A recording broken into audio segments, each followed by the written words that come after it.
toutes, bonjour à tous et bonjour à nouveau d'ailleurs. On est bien de retour sur le plateau des Accenture Sustainability Days avec cette question comptable, CFO ou DAF, vous les appelez comme vous voulez, mais est-ce qu'ils vont sauver le monde ? Bah oui, c'est une question qui est de plus en plus d'actualité, alors que les entreprises doivent montrer patte verte en quelque sorte auprès des marchés, auprès des investisseurs, auprès des banques, mais pas que, et que ces critères RSE conduisent à jauger de plus en plus de données et une mesure de la performance sociétale et environnementale qui, elle, devient le sujet pleinement des responsables financiers. D'ailleurs, vous allez le voir, ils et elles ne s'y trompent pas puisque 73% des directeurs et des directrices financiers estiment que la responsabilité justement de ces performances ESG incombe à la fonction finance. C'est un des enseignements, mais pas le seul, on va le voir, de l'étude CFO Now d'Accenture et mes invités sont autour de cette table sur ce plateau pour en parler ensemble pour les 45 prochaines minutes. Hélène Lening, vous êtes professeure associée et directrice académique pour HEC. Bonjour à vous.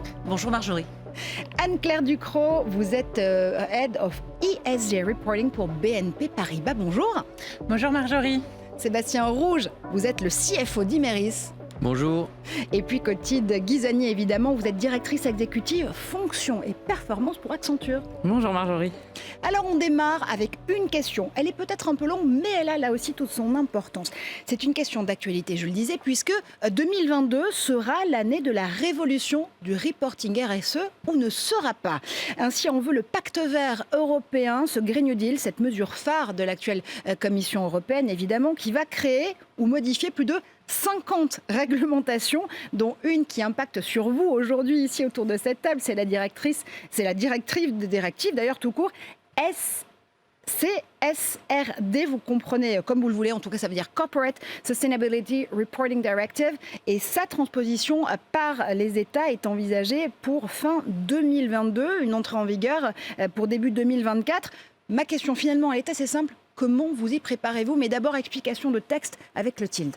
Oui, alors effectivement, la CSRD arrive. Alors elle arrive, ça va être une obligation pour un très très grand nombre d'entreprises sur leur exercice 2023, c'est-à-dire qu'à fin 2022, il faut être prêt, et en 2024, il va falloir être capable de rendre des comptes selon cette directive. Donc effectivement, comme vous l'avez dit, ça arrive tout de suite. Alors le fait de faire du reporting environnemental, c'est pas nouveau. Et en France, on a depuis presque 20 ans maintenant avec les lois NRE des obligations sur tout ce qui est rapport environnemental. Mais là, effectivement, on arrive déjà dans une autre portée. Là, cette CSRD va concerner plus de 50 000 entreprises. On était sur probablement un cinquième de ce périmètre-là avant. Et puis surtout, ça va être beaucoup plus précis, beaucoup plus de profondeur de reporting. Et l'intention, en fait, elle est assez simple. Elle est de pouvoir rendre comparable, donner une confiance sur les marchés, sur la façon dont justement les entreprises mettent en place leur agenda de durabilité, leur agenda de performance durable. Donc, alors effectivement, c'est plus contraignant, mais vu des directions financières, il y a un enjeu très fort qui est la confiance des citoyens, la confiance des marchés. Et ces preuves de confiance, c'est à vous de les mettre en place, Anne-Claire et Sébastien. Ça devient déjà un nouveau réflexe au sein de vos directions financières respectives. Anne-Claire, peut-être ? Oui, tout à fait. Au sein du groupe BNP Paribas, depuis 2019, nous avons lancé un grand programme d'enrichissement de ce dispositif qui va nous permettre de piloter et de reporter sur notre performance ESG. Il faut voir aussi que les banques est un secteur supervisé et que nos superviseurs ont déjà aussi des réglementations qui viennent nous contraindre et bien sûr nous encourager à mettre en place ces reportings. Donc en effet, on a depuis 2019 lancé au sein du groupe un programme autour des fonctions des opérations, des fonctions risques, de la fonction finance, en accord bien évidemment avec la RSE et les engagements pour aller chercher ces informations et s'apprêter à ce tsunami réglementaire, mais qui est tout à fait nécessaire. Tsunami pour vous aussi, Sébastien ? Oui, c'est une grosse vague qui arrive. On est habitué depuis plusieurs années à faire du reporting extra-financier. Je crois que la grosse différence ou la grosse avancée maintenant, c'est qu'il n'y a plus... Les reportings sont plus scindés. On a vraiment une fusion entre les éléments comptables, les éléments financiers qu'il faut qu'on reporte et les éléments extra-financiers qui va se voir, et même dans la valorisation de nos actifs qui doivent prendre en compte les impacts climatiques potentiels.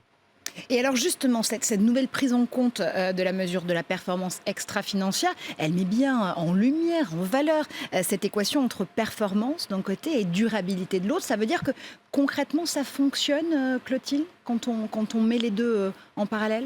Oui, alors c'est une question intéressante et c'est vrai qu'on a essayé de le quantifier. C'est vrai qu'Accenture, on accompagne, enfin on est partenaire du pacte mondial des Nations Unies et on sort régulièrement des études pour voir justement comment les entreprises, depuis que ce pacte a été signé, comment elles mettent en œuvre leurs différentes initiatives pour être alignées avec les objectifs de développement durable. Et là, ce qu'on a fait en 2021, dès lors que les résultats des grands groupes étaient disponibles en 2020, c'est justement d'avoir une approche beaucoup plus quantifiée. Et on s'est d'ailleurs beaucoup appuyé sur le partenariat qu'on a avec Arabesque X-Ray, qui nous donne justement un peu cette dimension big data et algorithme, parce qu'ils ont justement déroulé sur une base de données de plus de 8000 entreprises, une évaluation d'un certain nombre de métriques, enfin il y en a même plus que 200, de métriques ESG. Et donc tout ça pour dire que sur une période 2013-2020, a été mis en évidence un certain nombre d'entreprises, celles qui ont eu finalement la meilleure évaluation en termes d'agenda ESG. Et en comparant les meilleurs de leur secteur avec justement la performance financière qu'ils ont démontrée en 2020, et 2020 c'est l'année du Covid, donc c'est en fait la résilience de ces entreprises, on voit une corrélation très forte. Et donc c'est ça qui est intéressant à voir. Donc corrélation, c'est très précisément en chiffres, une marge opérationnelle qui est pour justement ces entreprises qui présentent des meilleures notes en termes de performance ESG, 3,7 fois. Enfin, une marge opérationnelle qui est 3,7 fois supérieure à leurs pairs qui justement n'ont pas pris, je dirais, en mode initiative déclinée dans l'entreprise, l'agenda ESG. Donc cette corrélation, parce que peut-être qu'effectivement, de façon un petit peu historique, on disait croissance économique, ça va pas tellement de pair avec la préservation des ressources. Au contraire, peut-être que voilà. Et là, on est dans une phase où la question était posée aux entreprises, aux CEO, aux CFO, en disant mais est-ce qu'on peut rendre compatible la croissance économique et le développement de l'environnement. Et là, en fait, les études montrent que lorsqu'on est effectivement en train de gérer les deux, l'un sert l'autre. Donc c'est une bonne nouvelle. C'est une bonne nouvelle. Et du coup, on va rentrer dans une phase extrêmement intéressant. Absolument, Hélène. On le voit quand on a les chiffres de son côté pour montrer que durable et rentable, ça fonctionne. On a tout gagné, non ? Je vais peut-être un peu réagir à ce qui a été dit, à la fois pour abonder dans ce sens. Et je pense c'est pas un étonnement complet en fait sur ces sujets-là, parce qu'en fait les entreprises, pour faire simple, les entreprises qui sont performantes, elles sont performantes sur toutes les dimensions de la performance. D'accord. Donc elles sont performantes sur la dimension financière, elles sont performantes effectivement sur l'innovation. Souvent, elles sont en avance sur les autres sur un certain nombre de sujets. Elles sont en avance sur les sujets à l'heure actuelle de responsabilité sociale, environnementale et de durabilité. Donc ça, c'est quelque chose que déjà de nombreuses recherches a vraiment montré. Ensuite, il y a un autre sujet en fait derrière cette étude qui est intéressante, qui est de savoir si effectivement les deux peuvent aller de pair ou pas. Et ce dont on s'en est rendu compte en travaillant un peu essentiellement sur les aspects, c'est vrai, environnement, climat dans un premier temps, c'est que dans un premier temps, oui, il y a des gains et des gains de tout simplement des économies à la clé. Donc en fait, être plus écologique va aller de pair souvent avec réduire un certain nombre de coûts et on va être dans une situation très favorable. Et il faut commencer par là. Il faut absolument commencer par là parce que ça, c'est une étape de win-win qui est vraiment décisive pour embarquer, je dirais, tout le monde dans l'entreprise. Après, je vais nuancer un peu le propos, c'est-à-dire que quand on arrive dans une deuxième tranche, parfois, oui, il y aura des arbitrages à rendre. Parfois, il faudra voir les choses d'un petit peu plus haut. Parfois, il faudra remettre en cause le business model de l'entreprise, son modèle économique. Donc, pour aller plus loin, en fait, sur cette route-là, il faudra probablement rendre des arbitrages entre les deux. C'est juste pour nuancer un tout petit peu le propos. Mais il y a une première phase dont il ne faut surtout pas se priver, qui est une phase où les deux vont vraiment aller de pair. Et dans la deuxième phase, c'est là où justement les décisions doivent être prises et où on va voir comment ces trajectoires de décarbonation sont arbitrées justement par les COMEX, mais aussi avec l'aide des CFO que vous êtes, messieurs, dames, autour de cette table. Quand on entend Hélène et quand on entend Clotilde définir la façon dont durabilité et performance vont de pair, moi j'ai envie de vous retourner retourner la question. Dites-moi comment vous définissez la performance durable. Je vous dirais si vous êtes aligné sur vos agendas ESG, en l'occurrence, Sébastien. Déjà, pour revenir sur ce que disait Hélène, un point, un exemple chez Imerys. On opère des mines et des carrières, en plus de sites industriels, depuis plus de 100 ans dans le monde. Et évidemment, pour nous, c'est un enjeu existentiel d'être capable d'opérer en bonne intelligence avec l'écosystème. Tout bêtement, parce que si on fait n'importe quoi, eh bien, on n'aura pas le droit et on n'aura pas le droit de réouvrir et d'opérer convenablement. Donc, il y a cette volonté de s'inscrire dans la durée qui va vraiment de pair avec un respect des populations locales, de l'environnement local, juste pour continuer à opérer. C'est effectivement la première chose et quelque chose auquel on est très attaché pour la biodiversité et pour, encore une fois, cette bonne intelligence locale. Après, comment faire mieux, comment s'orienter, aider nos clients à eux-mêmes suivre leur roadmap, c'est les enjeux qui sont apparus plus singulièrement dans les dernières années. Et effectivement, on a des relations avec nos clients qui peuvent maintenant se contractualiser sur une baisse d'intensité énergétique et pas sur une relation de client-fournisseur normal ou habituel. Anne-Claire, pour vous, ces conditions-là, cette définition même de la performance durable, alors chez BNP Paribas, on est un peu, si j'ose dire, l'arroseur arrosé ou le décarbonateur décarboné, parce que vous êtes à la fois, évidemment, établissement financier, donc vous allez aussi être dans le rôle de celui ou celle qui va devoir financer certaines entreprises qui vous demandent d'avoir accès à ces fonds-là pour pouvoir eux-mêmes se décarboner, et puis en même temps, vous êtes aussi une entreprise qui doit le faire elle-même. Donc il y a un côté un petit peu schizophrène de temps en temps. Schizophrène, non. Ce qui est sûr, c'est qu'il y a les deux vont dans le même sens. Ce qui est sûr, c'est qu'il y a évidemment un enjeu en tant qu'employeur, qu'entreprise, à décarboner nous-mêmes sur les activités qui nous sont directement, dont on est directement provider. Mais je dirais que pour nous, l'enjeu, il va vraiment être par voie indirecte d'accompagner nos clients à cette transition. Et je dirais que pour nous, la mesure de la performance, elle est finalement l'accompagnement des projets à impact. Donc c'est vraiment le sujet du groupe en tant que financeur, en tant qu'intermédiaire de l'économie, de pouvoir identifier les projets qui vont amener de la valeur ajoutée, qui vont amener un impact de développement durable. Donc c'est typiquement ce que l'on fait aujourd'hui en se fixant des objectifs de financement. C'est un petit peu différent de ce qu'on a l'habitude de faire. Habituellement, on se fixe des objectifs de rentabilité autour du PNL. Là, on va vraiment être dans une volonté, pour commencer, de se fixer des objectifs d'activité, de volume de crédit, de volume d'investissement sur des projets ou des industries qui ont un programme soit de transition climatique, mais cela peut être aussi sur d'autres piliers. Ça peut être un impact social ou un impact sur la biodiversité, un impact sur l'économie circulaire. Donc on est vraiment dans cette phase d'accompagnement des clients.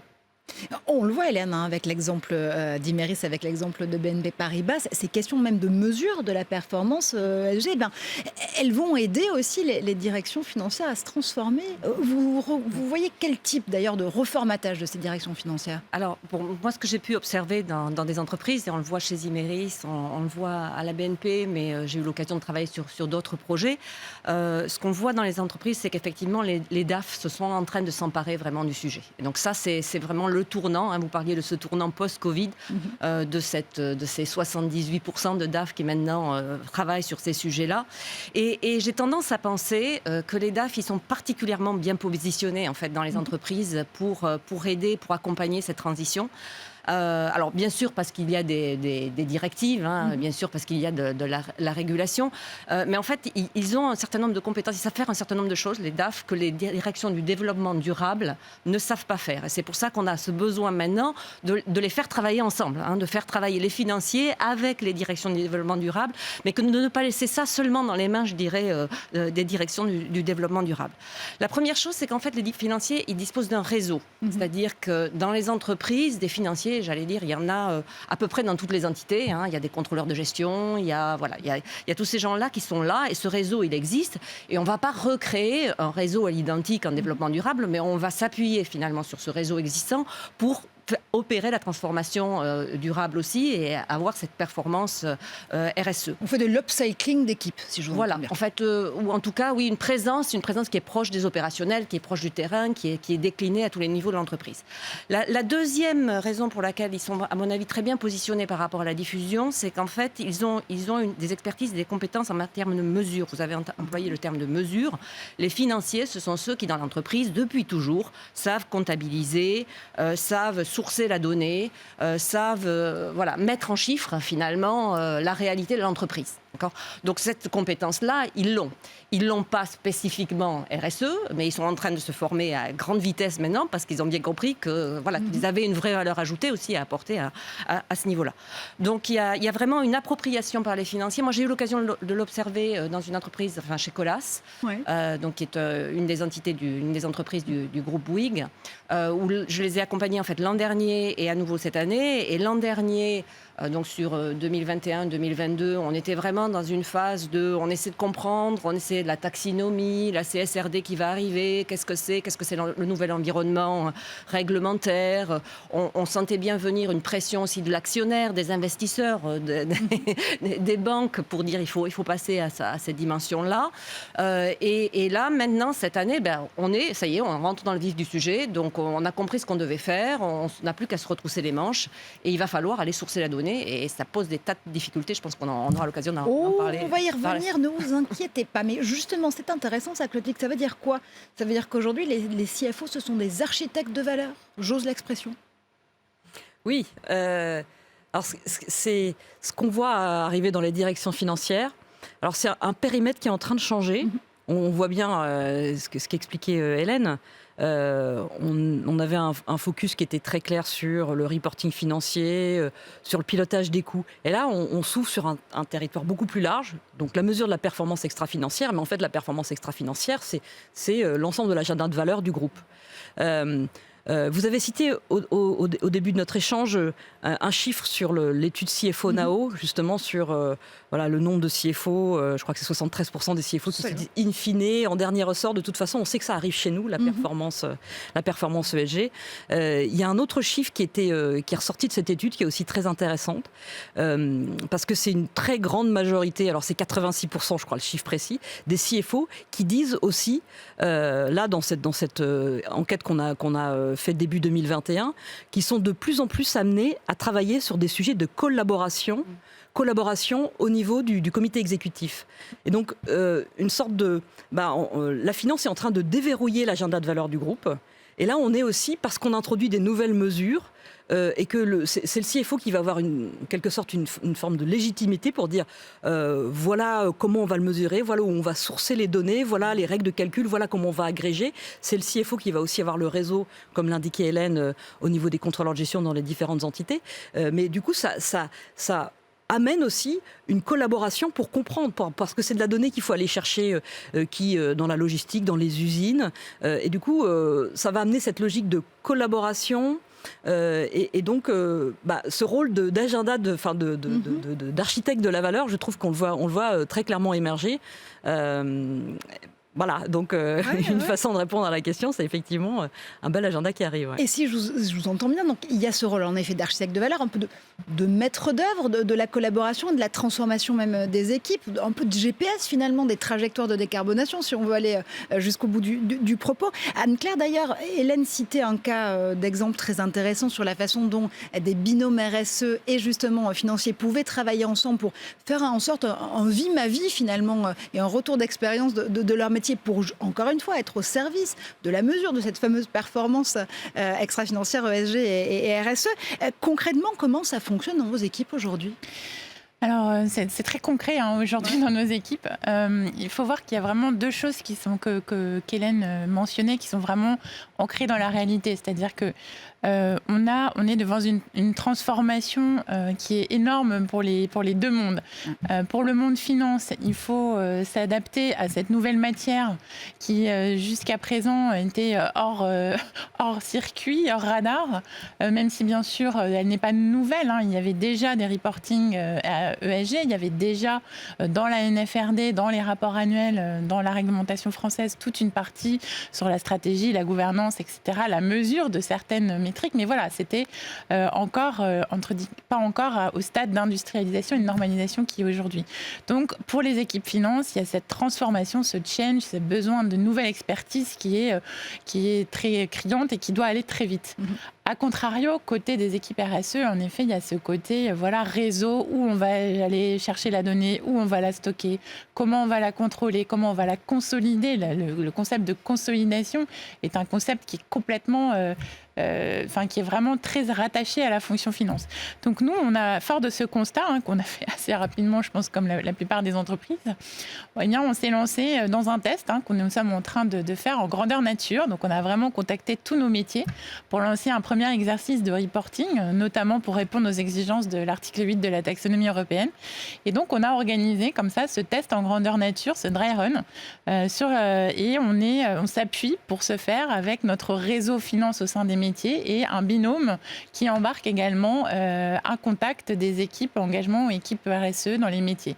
Donc on est à la première confrontation et l'idée, c'est pas de tout réinventer, justement, on s'inscrit vraiment aussi dans une continuité, c'est de capitaliser sur ce qui était déjà fait, bien souvent dans des fichiers Excel, ou dans des bases qui étaient dans les fronts au niveau des métiers, et d'apporter ce savoir-faire de la fonction finance, de structuration, de remontée, de consolidation, de contrôle, pour arriver collectivement à faire, à remonter, je dirais, et à globaliser, industrialiser ces reportings. Alors. On va revenir à la question de la data dans un quart de seconde parce qu'elle est fondamentale justement en matière de reporting. Mais d'abord, Sébastien, pour vous, c'est un petit peu la même chose. Là aussi, il faut aller chercher des savoir-faire dans toutes les équipes pour faire que justement ces équipes-là, elles soient au service de ces trajectoires et de ces mesures. Oui. Alors effectivement, c'est vraiment ce qu'on sait faire, faire remonter les chiffres et travailler avec les opérationnels. Un point que je voulais peut-être mettre en avant, c'est au-delà de faire remonter des chiffres de façon structurée, qui est notre activité habituelle, et là j'allais dire, presque, ça reste quand même raisonnablement facile, c'est de modifier les outils de prise de décision de l'entreprise pour aussi aller dans la bonne direction. Alors un exemple tout bête, ça fait quelques années qu'on met un prix du CO2 dans les outils de valorisation de nos nouveaux investissements. Alors on était très content d'avoir mis 50 € il y a 3-4 ans. Bon, maintenant il faut peut-être qu'on révise un petit peu. Mais néanmoins, avec nos outils standards d'analyse et d'allocation d'actifs, via la fonction finance, on est capable d'influencer sur les prises de décision dans les orientations qu'on a prises, à savoir privilégier les investissements qui vont être efficaces d'un point de vue énergétique, par exemple. Et donc je reprends la formule de départ, c'est des GPS, vous êtes en effet des GPS de cette trajectoire, des aiguillons aussi du COMEX pour savoir comment orienter les décisions stratégiques. C'est notre rôle aussi de faire, pas uniquement de remonter les chiffres, mais de s'assurer que tout soit mis en œuvre pour que les chiffres, quels qu'ils soient, y compris les chiffres d'impact environnementaux, aillent dans la bonne direction. Et je reviens à la question de la data, là aussi, j'ai envie de vous donner plein de rôles aujourd'hui sur ce plateau, mais ça veut dire quoi en parlant de data? Parce qu'il faut aller la chercher, il faut évidemment faire la meilleure curation et la meilleure exploitation de ces données possibles. Les CFO, ce sont des data scientists, même combat de ce point de vue-là? On travaille sur un certain nombre de spécifications. Nous, on a un côté bon soldat, je ne sais pas. À partir du moment où les données sont claires, on va aller les chercher. Donc il y a tout un travail qu'on fait en commun, pour le coup, avec les équipes ESG, pour dire quels sont les indicateurs qu'on veut suivre. Donc c'est quelque chose qu'on avait fait il y a quelques années chez Imerys. On sait qu'on ne peut pas tout suivre, mais on s'est donné une quinzaine d'indicateurs qu'on voulait suivre, certains mensuellement, certains trimestriellement, certains annuellement, et on revisite ça avec des routines toujours un peu meilleures année après année. Donc, est-ce que dans vos équipes, à terme, il faudra aussi aller chercher des scientifiques, des données, justement, des data scientists, encore une fois? Est-ce que, finalement, augmenter les directions financières avec ces nouveaux talents, ces nouvelles compétences, c'est quelque chose d'envisageable, encore une fois, pour vous aider à faire votre métier, tout simplement? Oui, je pense que le reporting climatique et notamment toute cette mesure de la transition, parce qu'on est aujourd'hui au pied du mur, mais on a devant nous un horizon de projection qui n'a rien à voir avec l'horizon auquel on se projetait jusqu'à présent. Jusqu'à présent, dans la planification financière, on regardait 3-5 ans. Maintenant, on prend des engagements jusqu'à 2030-2050. Donc, on change complètement de paradigme. Et en effet, on va rentrer dans l'ère de l'analyse de scénario, à long terme. Et ça veut dire quoi? Pour être capable de mesurer l'impact sur nos PNL, sur notre risque en tant que banque, il va falloir être capable d'agréger des données tout à fait physiques, par exemple, sur les sites pour répondre aux risques physiques, à des données plus de scénarios, d'exposition aux nouvelles politiques, aux changements de comportement des consommateurs quand on va regarder le risque de transition, et tout ça selon différents scénarios de transition climatique. Donc on va rentrer oui, on va devoir s'équiper en effet de nouvelles compétences de type data scientist pour pouvoir faire de la modélisation sur la base de données, en espérant bien sûr qu'elle soit fiable d'ici là, rapidement, pour pouvoir répondre à ces nouvelles exigences et à mesurer la performance, non pas que à court terme, la performance à court terme est également importante, mais aussi sur cette trajectoire à plus de 10, 20, 30 ans. De l'analyse prédictive. Ouais, cette gestion de scénario, c'est très intéressant et très important. Juste à titre d'illustration, effectivement, dans la cartographie des risques et opportunités qu'on nous demande de faire avec un prisme spécifiquement sur les changements climatiques, on regarde qu'est-ce que fait pour Imerys, par exemple, le développement de la voiture électrique. Donc aujourd'hui, on sert les activités de fonderie qui sont essentiellement dimensionnées pour les moteurs thermiques, et puis toute une série d'activités qui vont dans la supply chain de la batterie lithium-ion. Donc on est obligé effectivement de faire marcher des scénarios en fonction d'inputs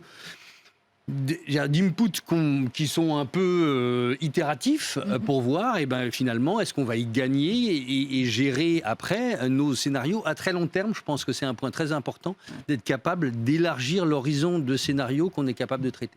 Oui, donc il y a une vraie multiplicité des temporalités sur lesquelles vous devez agir aujourd'hui avec vos équipes, ce qui est absolument faramineux comme données à rassembler d'une part et comme scénario à anticiper d'autre part. Ça veut dire aussi quoi? On vous a donné plein de rôles là, mais c'est formidable, que vous êtes aussi ceux qui aident à préparer le futur du business de vos entreprises, justement vis-à-vis de ces scénarios.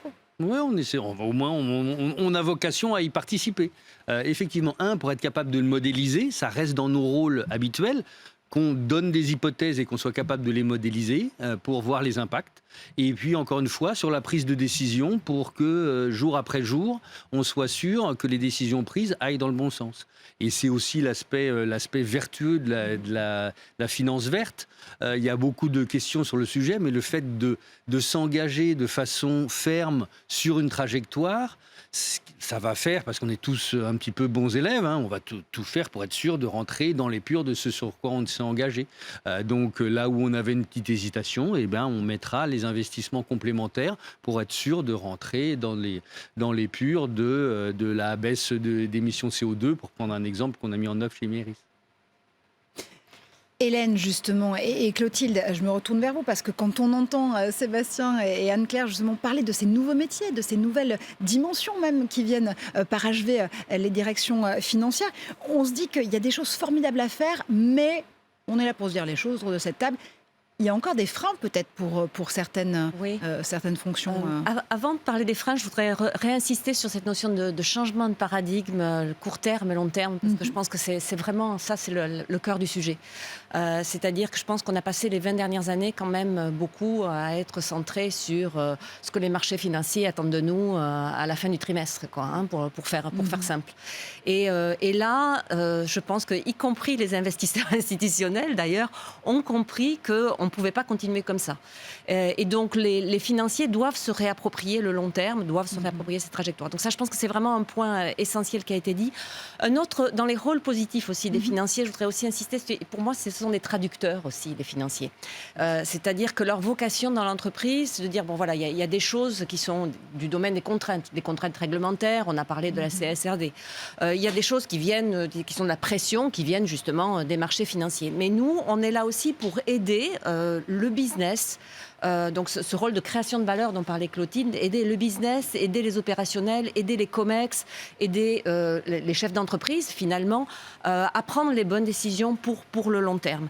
Et les opérationnels, eux, quand on leur parle des réglementations, ils s'en fichent un peu. La CSRD, je veux dire concrètement, un chef de chantier, il ne doit pas en avoir grand-chose à faire chez vous. Eux, ces gens-là, ils entendent clients. ils entendent clients, ils entendent des marchés qui changent, ils entendent des demandes des clients qui sont différentes. Je pense que Sébastien a donné un exemple.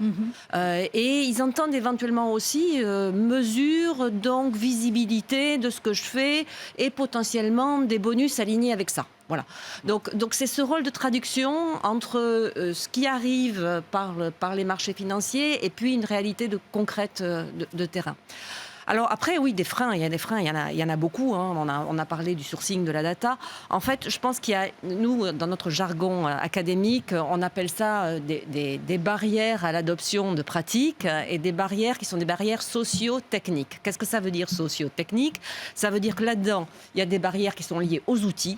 Ce qu'on appelle, nous, la partie technique, en fait, ce sont des barrières qui sont liées aux outils. Alors, on a parlé de KPI. Finalement, la CSRD, elle était bienvenue parce qu'on a un tel foisonnement de normes, de standards, de trucs, de machins. On est drôlement content d'avoir un début de texte auquel qu'on va pouvoir suivre, hein, d'accord ? Surtout en tant que financier, comme vous avez dit, on aime bien les choses quand même un peu carrées, un peu structurées. Donc, définir des KPI pertinents, savoir les mesurer, des outils qui finalement jusqu'à présent sont assez ambigus, mal définis. Même la comptabilité carbone, je vais parler 30 secondes de la comptabilité carbone parce que c'est semble-t-il un des sujets les plus avancés sur lesquels la mesure est entre guillemets la plus facile. Même là-dessus, en fait, d'une industrie à une autre, d'un scope à un autre, selon qu'on a un scope 1, un scope 2, un scope 3. Enfin voilà, on a une multiplicité, ces objets ils sont ambigus en fait. Hein. Donc ça c'est le problème des outils. Et puis, il y a des problèmes organisationnels et sociaux. Concrètement, pour faire court, hein, je vais être très, très franche, je pense que vous avez parlé de révolution dans les directions financières. Hein, les directions financières et toute l'organisation, en fait, toutes les entreprises, elles n'ont pas été pensées sur les 20 dernières années pour répondre à des critères ESG. Elles n'ont pas été pensées pour répondre à des questions de long terme. Il y a eu quand même, c'est vrai, beaucoup une pensée assez unique de la finance à relativement court terme sur les 20 dernières années. Et nous, ce qu'on observe d'un point de vue académique, et on l'observe avec bonheur parce qu'on plaidait, je dirais, dans cette direction-là depuis... nous, on a un institut à l'HEC qui s'appelle l'Institut SNO, hein, Society and Organization, qui plaide pour un regard qui soit celui d'une performance plus multidimensionnelle, à plus long terme, depuis longtemps. Mais c'est vrai qu'on a connu dans les années 2000, je dirais, un capitalisme triomphant, posons les mots tels qu'ils sont, qui fait qu'on avait une pensée qui était quand même une pensée exclusivement financière et très court-termiste. Voilà.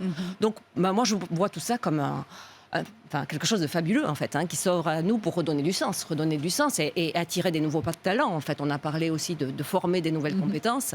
Il est évident, moi qui suis au contact de jeunes tous les jours, si on veut attirer ces talents-là, il va falloir leur présenter autre chose que notre pensée unique de la finance à court terme. Si je résume un peu, Hélène, ça veut dire qu'avant, on avait peut-être un peu peur, quelque part, que l'environnement, que la durabilité, la sustainabilité prennent les rênes du business. En l'occurrence, mais que cette fois-ci, comme on comprend que les objectifs sont communs à l'ensemble des métiers au sein d'une organisation et d'une entreprise, finalement, on n'a plus peur d'y aller parce qu'on sait que ça va être au service non seulement du business model, mais aussi des valeurs qu'on a envie de transmettre à ces équipes pour pouvoir insérer finalement son organisation dans des vraies valeurs de 21e siècle. Clotilde, est-ce que vous observez encore quelques peut-être risques, appréhensions quand même à y aller de façon définitive ? Alors, je ne sais pas si on peut dire appréhension. Je pense que la prise de conscience que c'est une question de viabilité pour l'ensemble des entreprises, elle est partagée maintenant. Je pense qu'on n'est plus tellement à se dire est-ce que vraiment il faut y aller. C'est plutôt maintenant on est dans la phase d'opérationnalisation. Après, je trouvais intéressant ce que disait Hélène sur le rôle, un peu le trait d'union, le CFO qui permet que les choses se mettent en place. Donc je pense que c'est plutôt maintenant, de façon très précise, comment on y va, comment on va mettre en place dans l'ensemble des processus opérationnels les routines pour que chacun des managers, où qu'ils soient dans l'entreprise, en fait, prennent des décisions qui vont dans le sens de l'agenda du développement durable. Je pense que, à mon avis, il y a pas mal d'études qui vont dans ce sens-là. Il n'y a plus tellement d'appréhension ou de questionnement. Donc les appréhensions sont d'une autre nature. C'est maintenant, on commence on voit maintenant une ampleur de chantier colossale qui est devant tout le monde, mais plus tellement de questions sur doit-on y aller ou pas. Donc, est-ce que vous aidez quand même encore un petit peu à ouvrir les chakras finalement de ces trajectoires de décarbonation ? On a des que je veux quand même absolument assez voir- ouverts. Et c'est l'avantage, je pense que c'est la même chose dans une banque ou dans un business B2B. On a un écosystème qui est demandeur. Donc nous, on a la chance d'avoir des produits qui rentrent dans la formulation des produits de nos clients. Donc en faisant un petit peu de changement de formule, peut-être que vendre un produit plus cher qui vient de chez nous va permettre à notre client lui-même de réduire son empreinte énergétique. Et c'est des discussions qu'on n'avait pas avec eux il y a quelques années. Et c'est effectivement des discussions aujourd'hui qui sont extrêmement alignées dans l'ensemble de l'industrie. Et on y participe. Et pour nous, au-delà de cette inquiétude, de la contrainte qu'on peut avoir, ça nous ouvre des opportunités et des façons de travailler avec nos clients différentes. Donc, j'allais dire, là, on est tous contents d'y participer. Anne-Claire. Oui, tout à fait. Après, je pense je suis tout à fait d'accord. Je pense que les chakras sont ouverts. Après, je pense qu'il faut aussi peut-être... moi, je nuancerais en disant qu'il y a quand même... on est dans un moment où on sait qu'on doit y aller. Les chakras sont ouverts. Malheureusement, voilà, la route ne sera pas si simple. Il va falloir beaucoup de flexibilité, beaucoup de tests, on va prendre beaucoup de directions. On n'est qu'au début de cette normalisation des métriques, des indicateurs, etc.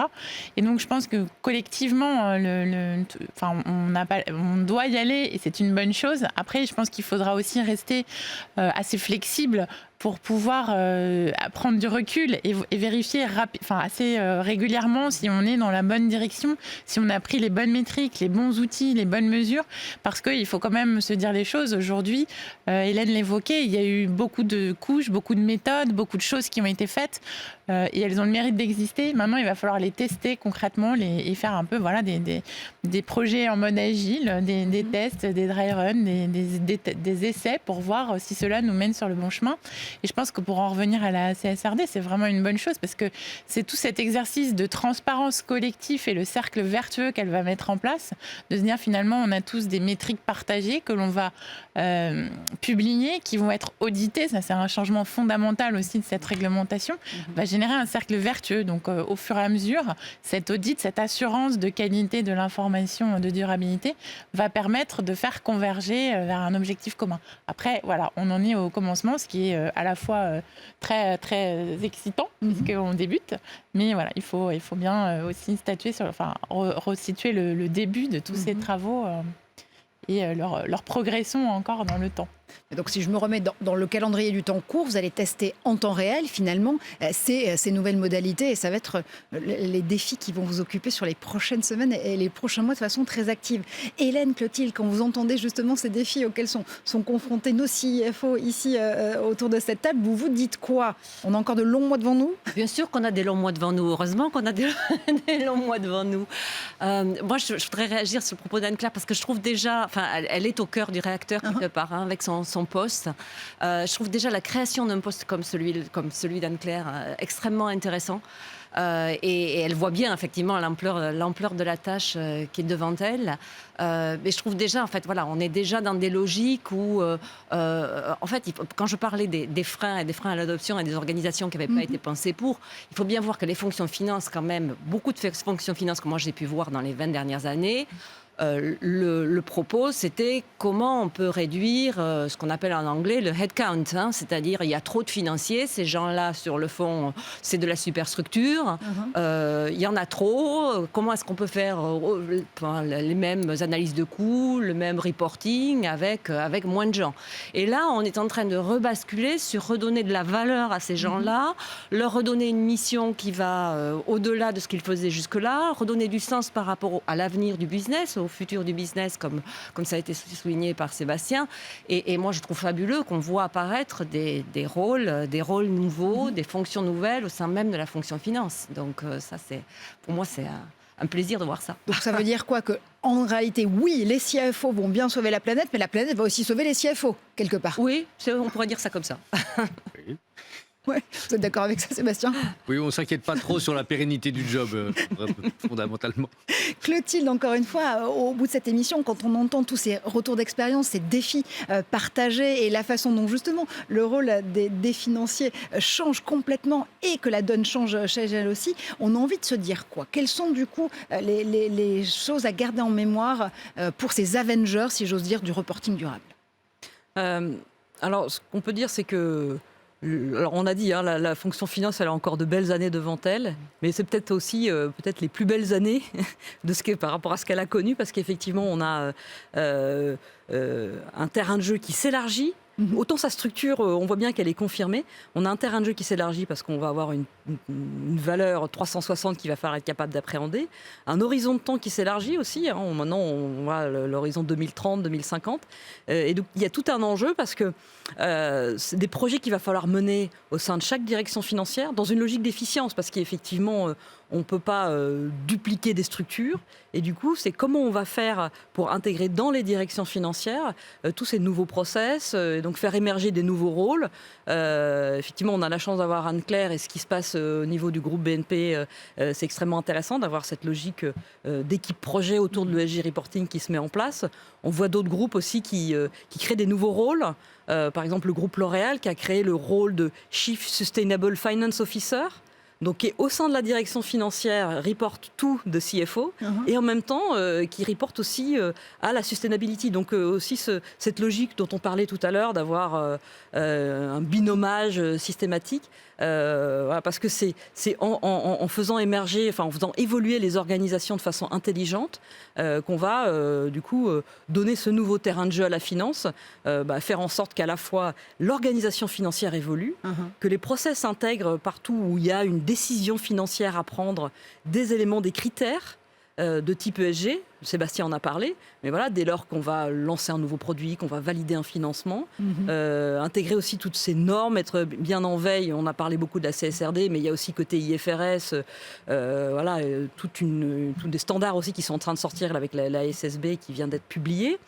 Voilà. Et puis il y a tout un enjeu pour les directions financières d'embarquer les investisseurs dans la stratégie durable du groupe pour qu'elle soit bien comprise et qu'elle soit dans une logique de confiance qui est donnée au marché. Donc moi je trouve que c'est extraordinaire ce qui est en train d'arriver. Et puis voilà, pour tous les jeunes, j'espère qu'ils sont nombreux aussi à nous écouter, venez dans les métiers de la finance, quoi. C'est probablement un des meilleurs moments pour y faire une belle carrière, quoi.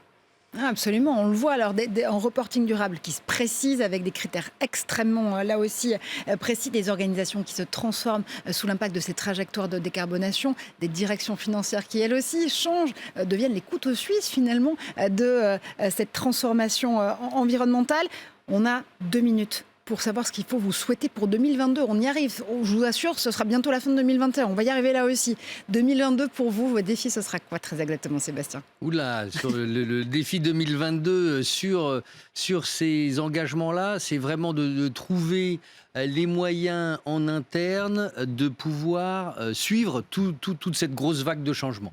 Alors on n'a peut-être pas tout à fait les moyens de BNP ou de L'Oréal, mais effectivement de trouver l'enthousiasme des gens de normes comptables chez moi pour effectivement prendre en compte dans les calculs qu'ils font aussi les impacts environnementaux par exemple. Un enthousiasme qui est sème partout, si j'ose dire, PME, ETI, grands groupes, Anne-Claire. Oui, en effet, hein, nous, on a un enjeu aussi sur très court terme là, de pouvoir rassembler. Alors, nous, on a un enjeu qui est aussi particulier du fait qu'on est une banque. Hein, on doit aller chercher toutes ces données, etc. Donc, nous, on a vraiment un enjeu à très court terme sur la donnée. C'est pour ça aussi qu'on participe beaucoup à pas mal de groupes de place pour essayer que ce soit des groupes de normalisation ou d'échange pour pouvoir justement fiabiliser le plus possible cette donnée et remonter cette transparence qui est clé pour les établissements financiers pour pouvoir justement réorienter les capitaux, hein, ce qui est un peu le rôle qui nous a été confié par la Commission européenne dans son plan de développement durable. Donc je dirais que nous, notre défi il est vraiment autour de cette transparence et de l'accès à la donnée. Merci infiniment à tous les 4, Sébastien, Anne-Claire, Hélène bien sûr et Clotilde. Oui, on peut le dire en fin d'émission, les CFO vont changer le monde et la planète. Merci à vous de nous avoir suivis pour cette session. Vous le savez, c'est la fin de cette émission ici pour les Accenture Sustainability Days, mais l'ensemble de la journée, elle continue. 10 sessions en tout et pour tout pour transformer justement durablement vos entreprises et mettre cette transformation au cœur. À vous de vous faire un programme sur mesure, en direct ou en replay. À tout à l'heure.